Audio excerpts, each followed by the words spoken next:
Oi, alminhas! Voltei com mais um relato dos espíritos, histórias e afins. Só que o relato de hoje é sobre abuso sexual infantil. Um assunto muito pesado que pode causar mal-estar e disparar alguns gatilhos em pessoas mais sensíveis. Então, se esse for o seu caso, talvez seja melhor você não ouvir. Atenção! Não temos o objetivo de desmerecer ou ofender qualquer religião ou crença neste relato. O relato de hoje é da Marta Maria, cuja história é extremamente delicada. Ela nasceu no sertão do Ceará e, pelo que ela conta, eu imagino que isso aconteceu há uns 70 anos, mais ou menos. É engraçado que naquele dia os mentores iniciaram a reunião com uma oração a Nossa Senhora Aparecida, algo que não é nada comum. Vamos abrir um parênteses aqui. Nossa Senhora Aparecida é uma das invocações de Maria, mãe de Jesus. Para algumas religiões, ela é tida como a padroeira das crianças. E durante as nossas reuniões mediúnicas, os mentores espirituais nos explicam que Maria é uma das consciências mais evoluídas que existem. E tem, inclusive, um exército branco que eles chamam de a Guarda de Maria, uma espécie de soldados da luz, montados em cavalos brancos, que trabalham exclusivamente nos resgates, a mando de Nossa Senhora. E eles sempre contam que absolutamente nenhuma oração feita a Maria fica sem resposta.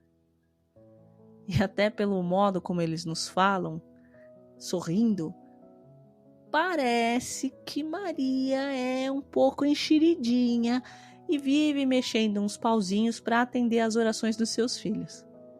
Fala sério, gente. Isso é maravilhoso. Mas voltando à história, quando a Marta se manifestou, ela estava muito indignada, chorava pra caramba e transmitia um misto de raiva com tristeza. Ela começou dizendo que foi encontrada lá onde ela estava, que a gente aqui chama de umbral, e foi conduzida até a nossa reunião por um homem vestido todo de branco, montado em um cavalo branco. Olha aí que interessante. Ah, tá. Essa aí, eu cresci ouvindo minha mãe falar dela. E dizia que era santa, tinha um pano azul que cobria ela toda. Santa protetora das crianças. Aham. Pois por mim ela nunca fez foi nada. Tudo que ela fez, aquela santa, aquela imagem, foi assistir dentro daquele barraco imundo por todos aqueles anos, toda aquela violência, toda aquela humilhação, tudo aquilo que a gente era submetido. E para completar a maldição da minha vida, eu ainda tenho o nome dela no meu nome. E com essa energia mega pesada, ela ficava se perguntando: onde estava essa santa que protege as crianças quando elas eram estupradas dentro das próprias casas? Quando elas apanhavam surras, surras e mais surras. Cadê ela quando aquelas crianças sentiam fome, medo? E na hora da morte, ela não apareceu. E aquele Deus para quem todo mundo reza deixou todas essas crianças e deixa elas viverem essas vidas miseráveis? Sem nem saberem que são gente, nascidos só para trabalhar, para ser humilhado e sem esperança nenhuma de viver uma vida diferente. Ela conta que quando ficou grávida do seu próprio pai, a mãe a espancou, xingou, humilhou e a culpou. Isso com 11 anos. 11 anos. E que já dessa vez ela quase morreu. Pelo menos esse filho maldito teve mais sorte do que eu e nem nasceu. E eu achei tudo isso muito bom. Marta disse que os abusos começaram dentro da própria casa, quando ela tinha por volta de 3 anos. ela não sabe ao certo, né? Só que ela foi ficando mais velha, foi entendendo que tudo aquilo era errado. E naquele ponto ela já era a mais velha de 8 irmãos. E de algum modo ela queria defendê-los de todos aqueles abusos do pai. Porque esse monstro, ele não tinha critérios. Os abusos não eram só com as meninas. Durante toda a reunião, ela se negou a falar do pai. As poucas vezes que o mencionou, ela só o descreveu como um monstro bêbado e violento. E essa revolta, ela crescia dentro dela, porque a mãe sabia de tudo e simplesmente não fazia nada para evitar ou proteger os filhos. E quando a Marta se atrevia a questionar, ela falava que ela tinha que ficar quieta e ameaçava ela também. Ai dela se contasse para alguém o que estava acontecendo ali. A mãe dizia que eles tinham que aceitar tudo que aquele monstro fazia, senão ele era capaz de matá-los ou deixá-los morrer de fome. Só que o mais engraçado nisso tudo é que eles já morriam de fome, eles já passavam muita fome. Mas a pobreza, a ignorância era tão grande que ninguém entendia aquilo. E a mãe dela dizia que tudo era normal, já que ela também cresceu daquela forma. Escola, eles não iam. Esse era o sonho da vida de Marta. Quem sabe um dia saber ler, escrever. Poucas crianças ali da região conseguiam ir para a escola, mas era um acesso bem difícil. Mas a Marta não. Ela tinha que trabalhar. E o que é pior nisso tudo? Essa é uma situação comum. Uma coisa que parece cultural. Ela sabia que algumas outras crianças que ela conhecia passavam por situações mais ou menos parecidas. E aqueles que tinham mais sorte só eram obrigados a trabalhar e quando faziam alguma besteira, apanhavam muito.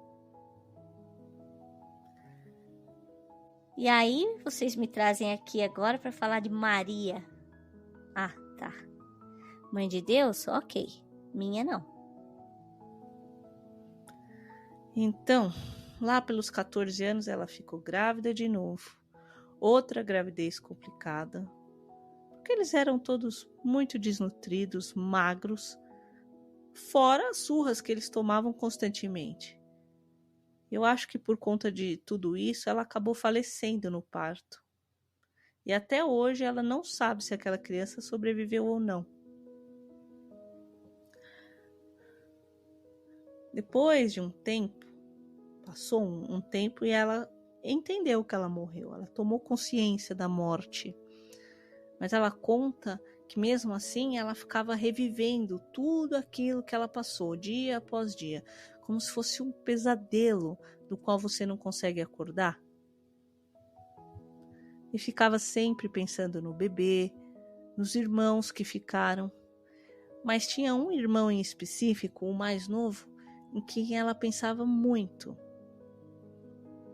Parece que ele tinha uns 2, 3 anos quando ela morreu. E ela gostava demais dele. Apesar dos outros irmãos com quem ela se importava também, mas aquele caçulinha, ela tinha um apego diferente. Porque ela sentia que ele estava seguro perto dela.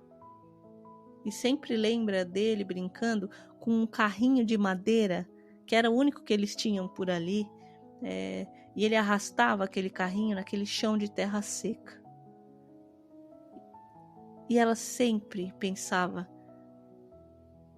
desejava que ele tivesse escapado, fugido, que tivesse tido a chance de ser uma pessoa normal e ter uma vida normal e bem longe dali. O meu desespero é não saber o que aconteceu com ele. Eu já estava perdida mesmo, mas ele era inocente. E isso só me deixa com mais raiva daquele monstro, daquela mulher nojenta. Pra que ter tanto filho se nunca se preocupou em cuidar de verdade de nenhum? Se ela quisesse proteger a gente, ela matava aquele monstro. E ela nunca se opôs. Ela me espancou, me culpou porque eu fiquei grávida do meu pai. E ela conta que ficou alimentando esse ódio, esse rancor por muito tempo. E lá onde ela estava, naquele lugar muito perturbador, sujo, ela procurou ajuda para se vingar dos pais, para tentar sair dali e achá-los de alguma forma, para que eles pagassem pelo que eles fizeram, para fazê-los parar com aquilo. Mas nunca conseguiu nada e só ia se complicando ainda mais. Aí quando ela diz que ia se complicando, eu acredito que esteja relacionado a certos pactos que ela deve ter feito com algumas entidades no umbral onde ela estava e que com certeza ela deve ter sido enganada. Então ela ficou ali, sem noção de tempo, remoendo toda essa raiva, buscando se vingar de algum modo, até que um dia esse soldado da guarda de Maria veio até ela e disse que eles precisavam sair dali urgente. Claro que ela ficou sem entender nada, queria saber quem era aquela pessoa e ele só disse: eu estou aqui porque seu irmão pediu. Só aquilo foi suficiente para convencê-la a ir com aquele soldado. E ela foi e ficou questionando muito o tempo todo sobre o irmão. Algumas coisas ele contou para ela. Ela sabe que hoje o irmão tem aproximadamente 54 anos, ainda está vivo, e ele reza todo dia para Nossa Senhora, por aquela irmã falecida. Pede à Mãe Maria que cuide dela.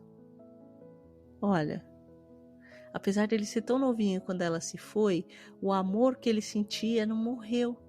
E era ele que não deixava a lembrança dela se apagar. Ela até lembrou como ele era fisicamente. Uma pele bem escura e um cabelo bem loirinho. Disse que lá no Nordeste eles tinham o hábito de chamar de neguaço crianças daquele jeito. Ele tinha os olhinhos bem pretos e era bem grandão e barriguinha de verme, como toda criançada ali.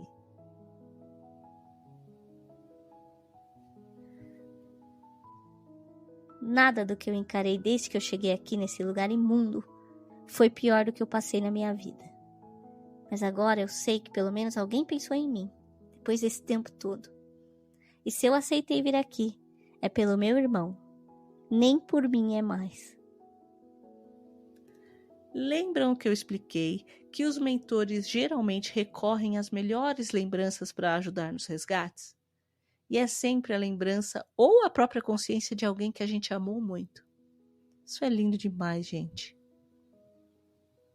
Então, os mentores explicaram para ela que em um futuro não tão distante, ela vai poder se encontrar com o irmão, pois o desencarne dele está relativamente próximo. Mas para isso, ela precisaria aceitar ajuda, se tratar, estudar e se preparar para esse reencontro. O interessante é que na visão dela, ela achou que essa era a chance de finalmente ajudar o irmão. E só por isso ela aceitou seguir com o mentor para o tratamento na colônia espiritual. Talvez ela nem tenha percebido que na verdade foi o irmão quem a ajudou, né? Agora, sobre essa história de reza de Nossa Senhora, isso aí ela não quis nem saber. Ela não estava aceitando que foi Maria quem a resgatou no final das contas. Mas eu acredito que isso vai mudar rapidamente e espero de todo o coração que ela consiga curar todas essas feridas que tem carregado por tanto tempo.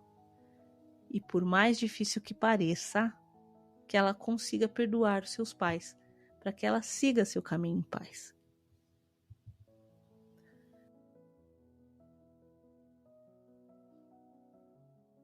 Gente, eu tentei contar a história da Marta com muito cuidado.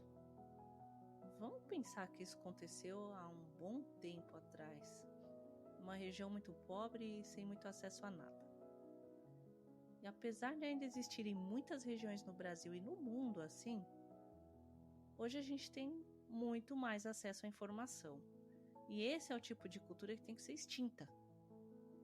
Inclusive, dia 18 de maio é o Dia Nacional do Combate ao Abuso e à Exploração Sexual de Crianças e Adolescentes. Nós não podemos nos omitir diante desse tipo de situação. Não feche os olhos, não se cale, não seja cúmplice. E se você sofreu algum tipo de abuso, procure ajuda. Você não está sozinho. Nós estamos aqui e nós ouvimos você. Caso você tenha presenciado ou foi vítima de exploração sexual, Disque 100. Fiquem com Deus e até a próxima.